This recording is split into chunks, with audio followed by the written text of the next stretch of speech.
दोस्तों इमेजिन करिए कि अगर $1 ₹1 के बराबर होता तो आप आईफोन केवल 600 रुपये में ही खरीद पाते।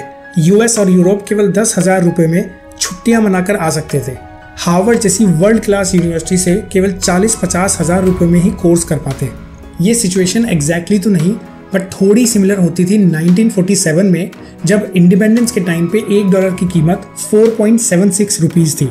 वहीं आज 2023 में $1 की कीमत 83 रुपीज़ है।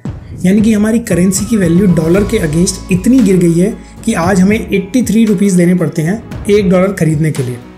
अब सवाल ये उठता है दोस्तों कि डॉलर के अगेंस्ट हमारी करेंसी की वैल्यू क्यों गिरती जा रही है। पिछले 76 सालों में इंडिया ने इतनी तरक्की की है, हम दुनिया की 5वीं सबसे बड़ी इकोनॉमी बन चुके हैं, गरीबी कम हुई है, हेल्थ, एजुकेशन, ट्रांसपोर्ट, इंफ्रास्ट्रक्चर सब कुछ इम्प्रूव हुआ है, लेकिन हमारी करेंसी की वैल्यू अभी भी कम है। एक्चुअली सबसे बड़ा क्वेश्चन ये आता है कि डॉलर वर्सेस रुपी का जो एक्सचेंज रेट है वो डिसाइड कैसे होता है और कौन डिसाइड करता है, और दूसरा ये हमारे देश के लिए अच्छा है या बुरा, और सबसे बड़ा सवाल इससे आम आदमी को क्या फ़र्क पड़ता है। इन सभी सवालों के जवाब आसान भाषा में मैं आपको बताऊंगा आज के इस वीडियो में। भारतीय रुपए में लगातार गिरावट का दौर जारी है। Rupee has breached 80 against the US dollar. It's a record low. First of all, I would look at it as not rupee sliding. I will look at it as dollar strengthening. The Indian rupee makes up just 1.6% of global trade. There is a growing chorus to expand that. The strength of a nation's currency is based on the strength of that nation's economy. And the American economy is by far the strongest in the world.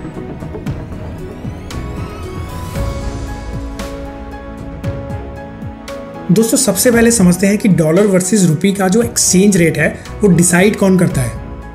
Well, इसका correct answer है nobody. जी हाँ, ये rate एक इंसान या एक organisation decide नहीं करती। ये एक्सचेंज रेट डिसाइड होता है मार्केट में करेंसीज की डिमांड और सप्लाई से। इसको एक सिंपल एग्जांपल से समझते हैं। जैसे मार्केट में जब टमाटर की सप्लाई कम होती है और डिमांड बहुत ज़्यादा होती है तो उसका रेट बढ़ जाता है। सिमिलरली जब सप्लाई बहुत ज़्यादा होती है और डिमांड कम होती है तो रेट नीचे आ जाता है। सिमिलरली करेंसीज की भी ट्रेडिंग होती है। जैसे सपोज कुछ अमेरिकन्स हमारे देश में घूमने आते हैं तो वो पहले US डॉलर्स को रुपीज़ से एक्सचेंज करेंगे। इससे डॉलर की सप्लाई बढ़ जाएगी और रुपीज़ की कम हो जाएगी, जिससे रुपीज़ की वैल्यू थोड़ी बढ़ जाएगी। इसके अलावा जितनी ज़्यादा US की कंपनीज इंडिया में इन्वेस्ट करेंगी उसके लिए पहले उन्हें डॉलर्स को बेचकर रुपीज़ खरीदना पड़ेगा और फिर उससे इंडिया में इन्वेस्ट करना पड़ेगा। इससे भी रुपये की वैल्यू और बढ़ेगी। इसी तरह से इम्पोर्ट एक्सपोर्ट में होता है दोस्तों। जैसे सपोज इंडिया को अगर US से कुछ इंपोर्ट करना है तो इंडिया रुपीज़ में ही डॉलर्स में पेमेंट करेगा। इसके लिए हमें रुपीज़ देकर डॉलर खरीदना पड़ेगा, जिससे डॉलर की डिमांड बढ़ जाएगी और मार्केट में सप्लाई कम हो जाएगी, जिसकी वजह से डॉलर की वैल्यू बढ़ जाएगी। सिमिलरली इंडिया जब एक्सपोर्ट करता है तो बदले में पेमेंट रुपीज़ में लेता है। इसके लिए उस फॉरेन कंपनी को या फॉरेन कंट्री को पहले डॉलर बेचकर रुपीज़ खरीदना पड़ेगा और फिर वो हमें पेमेंट करेंगे। जब वो डॉलर बेचेंगे तो डॉलर की सप्लाई मार्केट में बढ़ जाएगी और इससे उसकी वैल्यू कम हो जाएगी। तो ये सारा कैलकुलेशन डिमांड और सप्लाई के ऊपर होता है। यानी आप समझ गए होंगे, अगर हम एक्सपोर्ट्स ज़्यादा करेंगे और इम्पोर्ट्स कम करेंगे तो रुपये की वैल्यू डॉलर के अगेंस्ट बढ़ेगी। लेकिन अगर आप US और इंडिया के ट्रेड को देखोगे तो आपको पता चलेगा कि US को हम एक्सपोर्ट ज़्यादा कर रहे हैं और इम्पोर्ट कम कर रहे हैं, फिर भी हमारी करेंसी की वैल्यू उनके अगेंस्ट गिर रही है। इस पर हमारी फाइनेंस मिनिस्टर निर्मला सीतारमण जी का कहना है कि रुपये की वैल्यू नहीं गिर रही, एक्चुअली डॉलर ही अप्रिशिएट कर रहा है। First of all, I would look at it as not rupee sliding. I will look at it as dollar strengthening. तो एक्चुअली में ये स्टेटमेंट किसी बच्चे के एक्सक्यूज जैसी लगती है कि मेरे नंबर खराब नहीं आए, बाकी क्लास के नंबर मुझसे ज़्यादा अच्छे आए हैं। बट दोस्तों अनफॉर्चुनेटली डॉलर के केस में ये स्टेटमेंट ट्रू है। इसको समझने के लिए हमें एक बहुत ही इंटरेस्टिंग स्टोरी समझनी पड़ेगी US डॉलर की मोनोपोली की। कैसे US डॉलर्स वर्ल्ड की करेंसी बना और किस तरह से अमेरिका ने उसके डोमिनेंस को बनाए रखा हुआ है। दोस्तों बात है 1914 की, जब पूरे यूरोप में वर्ल्ड वॉर 1 चल रहा था और वहाँ सारे बिजनेसेस बंद थे। उस समय तक अमेरिका वर्ल्ड वॉर 1 में इन्वॉल्व नहीं था, बट अमेरिका ने इस वॉर में भी अपॉर्चुनिटी देखी। उन्होंने यूरोपियन देशों को सारी ज़रूरत की चीज़ें सप्लाई की और बदले में पेमेंट गोल्ड में ली। अमेरिका ने जिस टाइम तक वर्ल्ड वॉर 1 में एंटर किया तब तक ऑलरेडी 80% वॉर खत्म हो चुका था और यूरोप पूरा बर्बाद हो चुका था। जैसे ही यूरोप ने इकोनॉमिकली थोड़ा स्टेबल होना शुरू किया तभी 1939 में वर्ल्ड वॉर 2 स्टार्ट हो गया। उसमें भी अमेरिका ने 2.5 सालों तक ब्रिटेन, सोवियत यूनियन, चाइना और बाकी देशों को military supplies, arms, tanks, airplanes, trucks, jeeps, food, oil, steel, cotton, blankets वगैरह बहुत कुछ सप्लाई किया। 1944 तक आते आते ऑलमोस्ट सभी देश बैंकरप्ट होने लगे थे और वॉर की वजह से उनकी इकोनॉमिक सिचुएशन खराब हो गई थी। प्लस सभी कंट्रीज को ये अंदाजा होने लगा था कि उनको आपस में फ्री ट्रेड को बढ़ावा देना होगा, बेसिकली इंटरनेशनल कोऑपरेशन करना होगा, इंपोर्ट और एक्सपोर्ट करना होगा। लेकिन प्रॉब्लम ये थी कि इंटरनेशनल ट्रेड के लिए किस करेंसी को यूज़ किया जाए। उस समय अमेरिका एक ऐसी कंट्री थी जिसकी इकोनॉमी रिलेटिवली स्टेबल थी, इसलिए 1944 में अमेरिका समेत 44 देशों ने एक एग्रीमेंट साइन किया जिसे नाम दिया गया ब्रेटन वुड्स एग्रीमेंट। इस एग्रीमेंट में डिसाइड किया गया कि वर्ल्ड की रिजर्व करेंसी डॉलर होगी और डॉलर का जो रेट है वो गोल्ड से लिंक्ड होगा और इसको मैनेज करने के लिए इंटरनेशनल मॉनेटरी फंड को एस्टैब्लिश किया गया। साथ ही अगर किसी देश को फाइनेंशियल हेल्प चाहिए तो उसके लिए वर्ल्ड बैंक को एस्टैब्लिश किया गया। अब जिस भी देश को इंपोर्ट और एक्सपोर्ट करने के लिए डॉलर चाहिए होता था वो अमेरिका को गोल्ड लाकर देता था और उसके बदले $35 पर आउंस के हिसाब से अमेरिका से डॉलर्स ले जाता था। इसी तरह सब कंट्रीज ने अपना अपना गोल्ड अमेरिका के पास जमा करवा दिया और अब आपस में डॉलर्स में ट्रेड करने लग गए। देखते ही देखते अगले 2-3 सालों तक अमेरिका के पास पूरे वर्ल्ड का 60 to 70% गोल्ड इकट्ठा हो गया। दोस्तों अब आप कहोगे कि ये तो एक्चुअली अच्छा ही हुआ, सभी देशों में एक करेंसी हो गई और ट्रेडिंग करना भी ईजी हो गया। एक्चुअली यहीं से हमारी कहानी की प्रॉब्लम स्टार्ट होती है। दरअसल अमेरिका ने कहा था कि वो गोल्ड स्टैंडर्ड फॉलो करेंगे, जिसका मतलब ये है कि वो उतने ही डॉलर्स प्रिंट करेंगे जितना गोल्ड उनके पास आएगा। लेकिन 1971 में अमेरिकन प्रेसिडेंट रिचर्ड निक्सन ने गोल्ड स्टैंडर्ड को ही हटा दिया, यानी कि जो यूएस डॉलर की वैल्यू गोल्ड पे डिपेंडेंट थी उस हायरार्की में से गोल्ड ही हट गया और यूएस डॉलर हो गया सबसे ऊपर। मतलब कि अमेरिका जब मर्जी चाहे, जितना मर्जी चाहे, अब डॉलर्स प्रिंट कर सकता है यूएस के बेस्ट इंटरेस्ट के हिसाब से। I have directed Secretary Connally to suspend temporarily the convertibility of the dollar into gold or other reserve assets, except in amounts and conditions determined to be in the interest of monetary stability and in the best interest of the United States. Obviously European देशों के पास US की बात मानने के अलावा कोई और चारा नहीं था, पर यूरोपियन देशों ने ये डिसाइड किया कि जब उनकी इकोनॉमी थोड़ी स्टेबल हो जाएगी तो वो यूएस की मोनोपोली को खत्म करने के लिए अपनी खुद की एक करेंसी बनाएंगे। तब अमेरिका ने सोचा कि ऑलरेडी वो इतने सारे डॉलर्स प्रिंट कर चुके हैं, अगर कंट्रीज ने डॉलर्स में ट्रेडिंग करना छोड़ दिया तो उनके डॉलर की वैल्यू गिर जाएगी। तब उन्होंने दिमाग लगाया और एक नए कॉन्सेप्ट को जन्म दिया जिसका नाम है पेट्रो डॉलर। बेसिकली यूएस ने एनालाइज किया कि ऑयल एक ऐसी चीज़ है जो कि वर्ल्ड में हर कंट्री को चाहिए। ऑयल लेने के लिए सभी कंट्रीज मिडिल ईस्ट जाती हैं, मेनली सऊदी अरेबिया के पास। यूएस ने सऊदी अरेबिया से एक डील की कि वो सऊदी अरेबिया को सिक्योरिटी प्रोवाइड करेंगे, जिस भी तरह की हेल्प चाहिए टेक्नोलॉजी में, फाइनेंस में, इंफ्रास्ट्रक्चर में, वो सब प्रोवाइड करेंगे। लेकिन बदले में सऊदी अरेबिया जब भी तेल बेचे उसकी पेमेंट सिर्फ और सिर्फ यूएस डॉलर्स में ही ले। इस तरीके से अमेरिका ने ओपेक कंट्रीज के ऊपर अच्छे तरह से अपनी पकड़ बना ली और वो आज तक भी चल रही है। इनफैक्ट आज भी अगर इंडिया को ऑयल खरीदना होता है किसी भी देश से तो वो इंडियन रुपीज़ में पेमेंट नहीं करते, पहले रुपीज़ को बेचकर डॉलर खरीदना पड़ता है और कन्वर्जन चार्जेस पे करने पड़ते हैं, उसके बाद उस कंट्री को पेमेंट करते हैं। इसी तरह से सामने वाली कंट्री भी कन्वर्जन चार्जेस पे करती है और वापस अपनी करेंसी में डॉलर्स को कन्वर्ट करती है। ये एक बहुत बड़ा रीज़न है दोस्तों डॉलर की एवर इंक्रीजिंग वैल्यू का, उसके डोमिनेंस का। कुछ एक्सपर्ट्स का मानना है कि 2003 में अमेरिका ने जो इराक पर अटैक किया था उसका मेन रीज़न भी ऑयल रिजर्व्स पर कब्जा करना ही था। ऑब्वियसली जब अमेरिका के पास गोल्ड रिजर्व्स हैं, ऑयल रिजर्व्स हैं, उनकी करेंसी मैंडेटरी है यूज़ करना। दोस्तों अब ये बात तो समझ में आ गई कि यूएस डॉलर किस तरह से ग्लोबल करेंसी बना, बट ये अभी भी समझ नहीं आया कि रुपीज़ की वैल्यू क्यों गिर रही है। दोस्तों दरअसल भारत जब आज़ाद हुआ उस समय भारत पर कोई कर्जा नहीं था और क्योंकि भारत ब्रिटिश की कॉलोनी था तो उस समय भारतीय रुपये की वैल्यू पाउंड से लिंक थी। इसलिए 1947 में 1 USD की वैल्यू 4.76 रुपीज़ फिक्स की गई। आपकी जानकारी के लिए बता दूं कि उस समय इंडियन रुपी का यूज़ केवल भारत में ही नहीं बल्कि मिडिल ईस्टर्न कंट्रीज जैसे UAE, ओमान, इवन कुवैत में भी होता था। जी हाँ, ठीक सुना आपने, कुवैत, जिनके दिनार की वैल्यू आज 250 रुपये से भी ज़्यादा है, जो कि वर्ल्ड की मोस्ट एक्सपेंसिव करेंसी है। ऑब्वियसली इंडिपेंडेंस के टाइम पे हमारी इकोनॉमिक सिचुएशन काफ़ी ख़राब थी और डेवलपमेंट के लिए बहुत सारा पैसा चाहिए था। तब हमारे प्राइम मिनिस्टर जवाहरलाल नेहरू ने प्लानिंग कमीशन को एस्टैब्लिश किया जिसने 1951 में अपना पहला 5 ईयर प्लान सबमिट किया। तब इंडिया ने हर साल लोन लेना स्टार्ट किया और ये लोन 1960s तक आते आते बहुत ज़्यादा बढ़ गया। इसके बाद 1962 और 65 में चाइना और पाकिस्तान से जो वॉर हुई थी उसकी वजह से भारत को अपना डिफेंस बजट बहुत बढ़ाना पड़ा। उसी समय 1966 में भारत में बहुत भयंकर अकाल पड़ गया, जिसकी वजह से भारी मात्रा में हमें यूएस से अनाज इंपोर्ट करना पड़ा। इनफैक्ट हमारे पास फूड और एग्रीकल्चर आइटम्स इंपोर्ट करने तक के पैसे नहीं बचे थे। अगर आप अपने पेरेंट्स या ग्रैंड पेरेंट्स से पूछोगे तो उनको शायद याद होगा कि उस समय के जो प्राइम मिनिस्टर थे लाल बहादुर शास्त्री जी, उन्होंने देशवासियों से एक टाइम का खाना छोड़ने तक की भी अपील की थी। उन्होंने देशवासियों से कहा कि हम हफ्ते में एक वक्त भोजन नहीं करेंगे।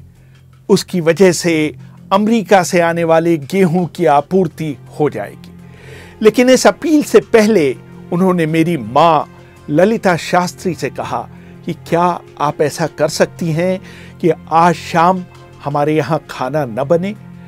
मैं कल देशवासियों से एक वक्त का खाना न खाने की अपील करने जा रहा हूँ। मैं देखना चाहता हूँ कि मेरे बच्चे भूखे रह सकते हैं या नहीं। इन सब इंसिडेंट्स ने हमारी उभरती हुई इकोनॉमी को फिर से पीछे ढकेल दिया। इसलिए रुपए की वैल्यू जो कि 1966 तक 4.76 रुपीस पर डॉलर थी, उसको गवर्नमेंट ने 1967 में 7.5 रुपीस पर डॉलर तक गिरा दिया। दोस्तों, इस प्रोसेस को कहते हैं डीवैल्यूएशन।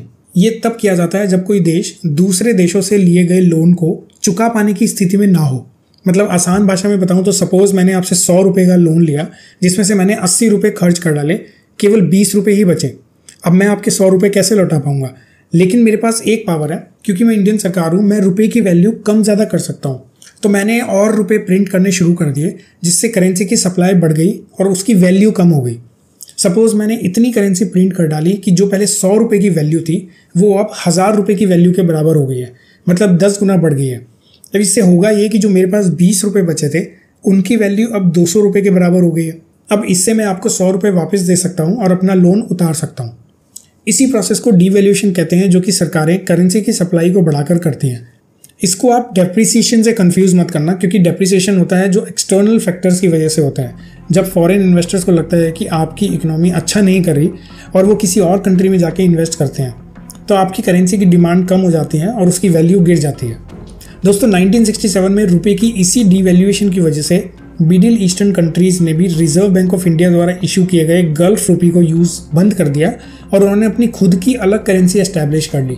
फिर 1973 में वर्ल्ड में ऑयल क्राइसिस हुआ, जिसकी वजह से इंडिया के ऑयल के इंपोर्ट्स बहुत महंगे हो गए और हमारी करेंसी की वैल्यू गिरकर 8.1 हो गई। उसके बाद 1980s के दौर में इंडिया पॉलिटिकल और इकोनॉमिक क्राइसिस से गुजर रहा था। पहले इंदिरा गांधी का असैसिनेशन हुआ, उसके बाद भोपाल गैस ट्रेजिडी हो गई, रिलीजन को लेकर भी दंगे हो रहे थे, बोफोर्स स्कैंडल हुआ, गल्फ वॉर हुआ। सबसे बड़ा झटका लगा जब सोवियत यूनियन, जो कि इंडिया का सबसे बड़ा ट्रेड पार्टनर था, वो बिखर गया। ऑयल के प्राइसेस भी डबल हो चुके थे। इन सभी सिचुएशंस की वजह से हमारा इंपोर्ट्स का बिल बहुत ज़्यादा बढ़ गया था, जिसकी वजह से हमें दूसरे देशों से और कर्जा लेना पड़ा। इसलिए 1990s तक आते आते रुपीस की वैल्यू 18 रुपए तक जा पहुंची थी। इन सब का असर ये हुआ कि 1991 में इंडिया एक बहुत ही serious balance of payment crisis की सिचुएशन में फंस गया। हमारे जो फॉरेन रिजर्व्स थे वो केवल 3 हफ्ते के इंपोर्ट्स जितने बचे थे। वो फर्स्ट टाइम था जब इंडिया ने अपने गोल्ड रिजर्व्स को union bank of Switzerland, bank of England और बैंक ऑफ जापान के पास गिरवी रखा और उसके बदले करीब $620 मिलियन का लोन लिया। इस समय तक डॉलर वर्सेस रुपी की वैल्यू 25.8 रुपीस तक गिर चुकी थी। तब देश में इकोनॉमिक लिबरलाइजेशन हुई, लाइसेंस राज को खत्म किया गया, एवरेज कस्टम्स ड्यूटी को 200% से घटाकर 65% किया गया, कॉर्पोरेट टैक्स कम किया गया और प्राइवेटाइजेशन को बढ़ावा दिया गया। इस समय रुपी को फिक्स्ड एक्सचेंज रेट से हटाकर फ्लोटिंग एक्सचेंज रेट पर लाया गया, जिसका मतलब ये है कि अब सिर्फ आरबीआई डिसाइड नहीं करेगी कि कितना एक्सचेंज रेट होगा, बल्कि मार्केट में डिमांड और सप्लाई से रुपये की वैल्यू डिसाइड होगी, जैसा कि मैंने आपको वीडियो की स्टार्टिंग में बताया था। इसके बाद अगले 10-11 सालों तक रुपये की वैल्यू लगातार गिरती रही। 2002 में डॉलर वर्सेस रुपये की वैल्यू 49 रुपीस तक जाकर गिर गई। हालांकि उसके अगले कुछ सालों तक इंडिया में इंफॉर्मेशन टेक्नोलॉजी का बूम आया, जिससे सर्विसेज एक्सपोर्ट्स में बहुत अच्छी ग्रोथ देखने को मिली। इस समय हमारे देश में काफ़ी फॉरेन इन्वेस्टमेंट भी आया और काफ़ी कंट्रीज़ को इंडिया की इकोनॉमी पर कॉन्फिडेंस होने लगा। इसी वजह से 2007 तक रुपये ने काफ़ी अप्रिशिएट किया और इसकी वैल्यू बढ़कर 39 रुपीस तक हो गई। लेकिन 2008 में जब से ग्लोबल फाइनेंशियल क्राइसिस आया, उसके बाद से आज तक रुपये सिर्फ गिर ही रहा है। रिसेशन के अलावा भी ये एक्सचेंज रेट काफ़ी फैक्टर्स पर डिपेंड करता है, जैसे GDP, unemployment rate, inflation, interest rate, crude oil prices और लास्टली आरबीआई की पॉलिसीज़। अब चलिए हमने हिस्ट्री तो समझ ली, बट आज की डेट में रुपीस की वैल्यू डॉलर से अगेंस्ट क्यों गिर रही है? दोस्तों दरअसल पेंडेमिक की शुरुआत में यूएस गवर्नमेंट ने अपने सिटीजन्स को केयर्स एक्ट के अंडर काफ़ी बड़ा स्टिमुलस दिया, जिसमें हर एडल्ट को $1200 और हर चाइल्ड को $500 दिए गए। इन्हीं स्टेप्स की वजह से काफ़ी फाइनेंशियल एक्सपर्ट्स ने यूएस में इन्फ्लेशन रेट के बढ़ने की वार्निंग दी। मई 2022 में यूएस में इन्फ्लेशन रेट पिछले 40 सालों में हाईएस्ट लेवल तक पहुंच गया। इन्फ्लेशन को कम करने के लिए यूएस गवर्नमेंट ने इंटरेस्ट रेट बढ़ाना शुरू किया, जिससे होता क्या है कि लोगों की ईएमआईज का अमाउंट बढ़ जाता है और उनके पास कम डिस्पोजेबल इनकम बचती है। इसी इंटरेस्ट रेट्स के बढ़ने से डॉलर्स की सप्लाई मार्केट में कम हो गई, जिससे उसकी वैल्यू बढ़ गई। सेकेंडली, ज़्यादातर फॉरेन इन्वेस्टर्स सभी जगहों से अपना पैसा निकालकर यूएस गवर्नमेंट के साथ उसे पार्क कर रहे हैं। इससे डॉलर की वैल्यू और बढ़ती जा रही है। दोस्तों अब बात करते हैं कि रुपये के गिरने से लोगों पे और इकोनॉमी पे क्या इम्पैक्ट आ रहा है। ऑब्वियसली अलग अलग सेक्टर्स में इसका इम्पैक्ट भी अलग अलग है। जिनको फॉरेन घूमने जाना है उनके लिए ट्रिप्स और महंगी होती जा रही हैं। सिमिलरली जो स्टूडेंट्स बाहर पढ़ने जाना चाहते हैं उनकी फ़ीस महंगी हो गई है। तीसरा, हमारा ऑयल इंपोर्ट्स बहुत महंगा हो गया है, जिससे पेट्रोल और डीजल के प्राइसेस बढ़ते जा रहे हैं। जब फ्यूल प्राइसेस बढ़ते हैं तो जनरली महंगाई भी बहुत बढ़ती है। जब महंगाई बढ़ती है तो उसे कम करने के लिए गवर्नमेंट इंटरेस्ट रेट बढ़ाती है, जिसकी वजह से आपकी ईएमआईज बढ़ जाती हैं और घर लेना, गाड़ी लेना और मुश्किल हो जाता है। वहीं दूसरी तरफ जो हमारी एक्सपोर्ट इंडस्ट्री है, यानी आईटी सॉफ्टवेयर कंपनीज, उनको बहुत फ़ायदा हो रहा है, क्योंकि उनकी ज़्यादातर पेमेंट्स डॉलर्स में होती हैं और अब उन्हें $1 के अगेंस्ट ज़्यादा रुपीज़ मिल रहे हैं, जिससे उनके मार्जिन्स इंप्रूव हो रहे हैं। साथ ही इन कंपनीज में काम करने वाले लोगों की सैलरीज और बोनसेस भी इंप्रूव होते हैं, जिससे अल्टीमेटली गवर्नमेंट को और ज़्यादा इनकम टैक्स मिलता है। इसके अलावा रुपये की वैल्यू गिरने से हमारे देश में और ज़्यादा फॉरेन इन्वेस्टमेंट आती है, क्योंकि ज़्यादातर फॉरेन कंपनीज इंडिया में इसलिए आती है क्योंकि उन्हें चीप लेबर मिलती है। इसको आप ऐसे समझ सकते हो कि अगर $1 = ₹1 होता तो कोई भी फॉरेन आईटी कंपनी इंडिया में आती ही नहीं, क्योंकि अगर उन्हें यहाँ भी सेम सैलरी देनी पड़ रही है तो वो ऑब्वियसली यूएस के ही बंदे को हायर कर लेती, क्योंकि उन्हें यहाँ आने का और तो कोई इंसेंटिव मिल नहीं रहा। एक्चुअली इसी गिरती हुई रुपये की वजह से इंडिया में सर्विस इंडस्ट्री का बूम आया और आज की डेट में जीडीपी का 50% से भी ज़्यादा कंट्रीब्यूशन सर्विस इंडस्ट्री से ही आता है। तो अब आपके मन में एक क्वेश्चन आ रहा होगा कि क्या इसका मतलब ये है कि रुपये का गिरना इंडिया के लिए ज़्यादा बेटर है? जनरली जिन देशों की इकोनॉमी एक्सपोर्ट डिपेंडेंट होती है, जैसे कि चाइना, उनके लिए वीक करेंसी ही बेटर है, क्योंकि बाकी देशों को वहाँ से सामान लेना सस्ता पड़ता है। वहीं दूसरी तरफ जिन कंट्रीज़ की इकोनॉमी इम्पोर्ट डिपेंडेंट होती है, वो चाहेंगे कि उनकी करेंसी स्ट्रॉन्ग हो, क्योंकि उन्हें खरीदना सस्ता पड़ेगा बाकी कंट्रीज से। अगर हम इंडिया की बात करें तो इंडिया एक बहुत ही यूनिक पोजीशन में है। फिलहाल इंडिया के इंपोर्ट्स ज़्यादा हैं और एक्सपोर्ट्स कम हैं, लेकिन इसके बावजूद भी एक्सपर्ट्स का मानना यह है कि हमारी करेंसी के लिए अच्छा यही होगा अगर रुपये वीक ही रहे। इसका मेन रीज़न है दोस्तों हमारी सर्विस सेक्टर, जो आईटी बीपीओ सेक्टर है, जो कि हमारी जीडीपी में मैक्सिमम कंट्रीब्यूटर है और काफ़ी लोगों को एम्प्लॉयमेंट प्रोवाइड करता है। इसके अलावा इंडिया को अपनी इंपोर्ट डिपेंडेंसी कम करनी चाहिए। इस समय भारत सबसे ज़्यादा क्रूड ऑयल को इंपोर्ट करता है। इसे कम करने के लिए इंडिया को रिन्यूएबल एनर्जी पर फोकस करना होगा और देश में पब्लिक ट्रांसपोर्ट का इंफ्रास्ट्रक्चर और इम्प्रूव करना होगा, ताकि लोगों को अपनी गाड़ियाँ निकालने की ज़रूरत ही ना पड़े। भारत का दूसरा सबसे बड़ा इंपोर्ट होता है कोल का। ये मेनली स्टील इंडस्ट्री में यूज़ होता है और थर्मल पावर प्लांट्स में बिजली बनाने के काम आता है। लास्ट ईयर इंडिया ने 162 मिलियन टन्स कोल इंपोर्ट किया, और वो भी तब जब इंडिया के पास खुद के 3 lakh million ton coal reserves हैं। इंडिया में कोल माइनिंग की जो मोनोपोली है वो सिर्फ कोल इंडिया के पास है, और उनके पास इतनी कैपेसिटी नहीं है कि वो डिमांड के अकॉर्डिंग सप्लाई कर सकें। ऑब्वियसली हमें डोमेस्टिक प्रोडक्शन बढ़ानी होगी ताकि हम इंपोर्ट्स को कम कर सकें। ऑल्सो दोस्तों, फॉरेन इन्वेस्टमेंट्स जनरली सेंटिमेंट्स पर निर्भर करते हैं। अगर दूसरे देश के बिजनेसेस को लगता है कि इंडिया का बिजनेस एनवायरनमेंट सेफ है, पॉलिटिकली स्टेबल है, वहाँ पे अच्छा इंफ्रास्ट्रक्चर है, तो वो डेफिनेटली हमारी कंट्रीज़ में आके इन्वेस्ट करना चाहेंगे। लेकिन जब इस तरह की तस्वीरें वर्ल्ड के सामने आती हैं तो उनका सेंटिमेंट्स भारत के लिए और वीक हो जाता है, उनका कॉन्फिडेंस कम हो जाता है। ऑब्वियसली हमारे ग्राउंड लेवल पे हमें इंफ्रास्ट्रक्चर बहुत ज़्यादा इंप्रूव करने की ज़रूरत है। लास्टली दोस्तों, मैं जाते जाते ये बात कहना चाहूँगा कि कोई कंट्री कितनी डेवलप्ड है, इस बात का उसकी करेंसी की वैल्यू से कोई लेना देना नहीं है। कुछ लोगों को लगता है कि एक वीक करेंसी होना शर्म की बात है और एक स्ट्रॉन्ग करेंसी होना प्राइड की बात है। दोस्तों ऐसा बिल्कुल भी नहीं है। इसका बेस्ट एग्जांपल है जापान। उनकी करेंसी इंडिया से भी वीक है, मगर जापान इंडिया से कहीं ज़्यादा डेवलप्ड है।